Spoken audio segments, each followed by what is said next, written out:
आज हम लोग जानेंगे पूजा पाठ या कोई भी आप शुभ कार्य करते हैं तो उसमें आसन हम लोग बिछाते हैं, यानी बैठने का जो आसन होता है वह हम लोग बिछाते हैं। तो कौन सा आसन सबसे सर्वश्रेष्ठ होता है और आसन का क्या महत्व है और कैसा आसन होना चाहिए, उसका क्या लाभ है और आसन से संबंधित क्या सावधानी बरतनी चाहिए। तो आइए आज हम लोग जानें। तो हमारे शास्त्रों में कहा गया है पूजा पाठ करते समय आसन बिछाकर बैठना चाहिए।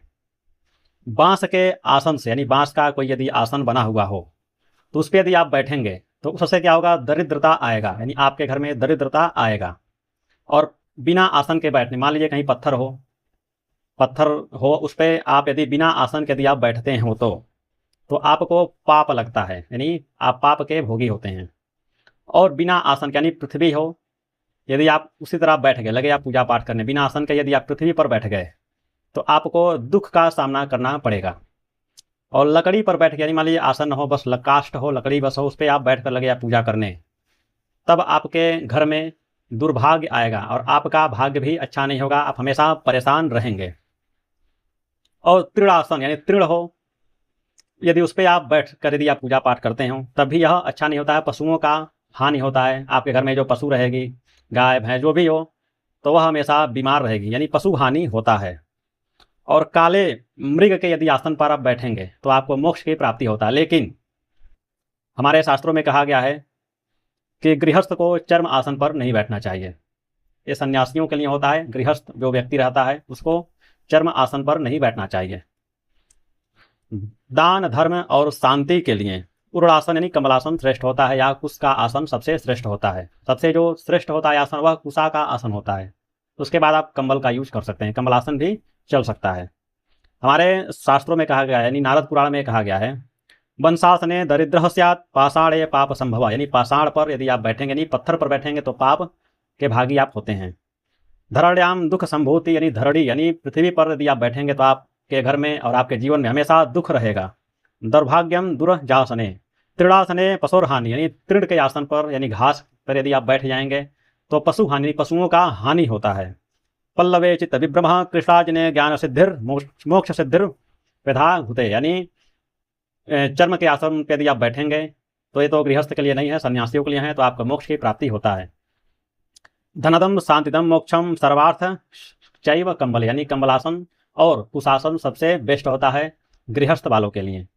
और ये भी कहा गया है हमारे शास्त्रों में, जला हुआ आसन, यानी कोई आसन आपके पास हो, कंबल का हो या जो भी हो, यदि वह जला हो, कटा हो, फटा हो, यानी कटा फटा जला, यदि तीनों आसन पे यदि आप बैठेंगे, यानी उसको बिछाकर आप बैठेंगे तो आपके घर में हमेशा परेशानी रहेगी, दिक्कत रहेगा और आपका भाग्य भी अच्छा नहीं होगा। ऐसे आसन पर बैठना वर्जित है। और कभी भी आसन को पैर से खींचकर नहीं बैठना चाहिए, हमेशा आप अपने हाथों से बिछाएं तब बैठे, ऐसा नहीं कि पैर से खींचें फिर बैठें। हमारे शास्त्रों में कहा गया, स्कंद पुराण में कहा गया है, वर्जये दासनम चैव पदा नरक सयेत बुध, यानी जो पद से यानी पैर से यदि कोई खींच कर बैठता है तो वह नरक का भोगी होता है। और पूजा काल में यदि पूजा आप करते हैं तो उसके कुछ आसन के बारे में बताया गया हमारे शास्त्रों में कि यदि कोई व्यक्ति सूर्य को अर्घ दे रहा हो, सूर्य को यदि कोई व्यक्ति अर्घ दे रहा हो तो वह चाहे तो आसन पर खड़ा होकर भी जल दे सकता है या बिना आसन के भी वह खड़ा होकर जल दे सकता है। सूर्य जब अर्घ दें तो उसमें आसन की बहुत ज़्यादा आवश्यकता नहीं होती, आप चाहे तो आसन का यूज कर सकते हैं, यानी उसका उपयोग कर सकते हैं। नहीं आसन आपके पास है तो सूर्य अर्घ देते समय आप नहीं आसन का उपयोग करेंगे तभी कोई दिक्कत नहीं होता है। और हमारे शास्त्रों में कहा गया है, आयसम वर्जित्वा तो कास्य शीश में च, यानी देवी भागवत में यह कहा गया है कि लोहे का, कांसा का, शीशा की, यानी शीशा कांच के आसन पर नहीं बैठना। आसन यानी कि उसका तो आसन बनेगा नहीं, मतलब लोहे पर नहीं बैठना चाहिए, शीशा पर नहीं बैठना चाहिए। यह यदि आप बैठेंगे तो आपको बहुत ज़्यादा दिक्कतों का सामना करना पड़ सकता है, आपके घर में लक्ष्मी की कृपा नहीं बनेगी, आप हमेशा परेशान रहेंगे। और हमारे शास्त्रों में कुछ चीज़ बतलाया गया है जो आपको जानना बहुत ज़्यादा जरूरी है। कहा गया है कि जपमाला पुष्पमालाम च कर्पूरम रोचनम तथा भूमौ चंदन काष्टम च रुद्राक्षम कुशमूलकः संस्थाप्य भूमौ नरके वसेन मनवंतरावधि। इसका मतलब यह हुआ कि कभी भी गोरोचन, जप के माला, यानी जो जपमाला होता है जिसे हम लोग जपमाली कहते हैं, पुष्प हुआ यानी पुष्प का माला हुआ, कपूर हुआ, शंख हुआ, स्वर्ण हुआ यानी सोना, गाय का गव्य हुआ, या घंटी हुआ, या ग्रंथ हुआ, या वेद पुराण जो भी शास्त्र हमारे हैं, या कोई भी पुस्तक है, या कुश यानी कुशा का जड़ जो होता है यानी कुश भी, या चंदन हुआ, या रुद्राक्ष हुआ।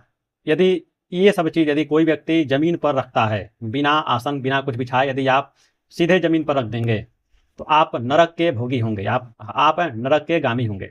इन सब चीज़ों को आसन पर जो भी उसका जो स्थान होता है जिस पे रखना चाहिए उसको हमेशा जल में रखें। यदि कोई व्यक्ति जमीन पर रखेगा तो वह नरक का गामी होता है। तो इस चीज़ को आप लोग हमेशा सावधान बरतें और इस चीज़ का आप हमेशा आप लोग ध्यान दें। आज हम लोग ये सब कुछ चीज़ें जाने, आगे वाले वीडियो में हम लोग कुछ और नया सीखने की कोशिश करेंगे। तब तक के लिए नमस्कार।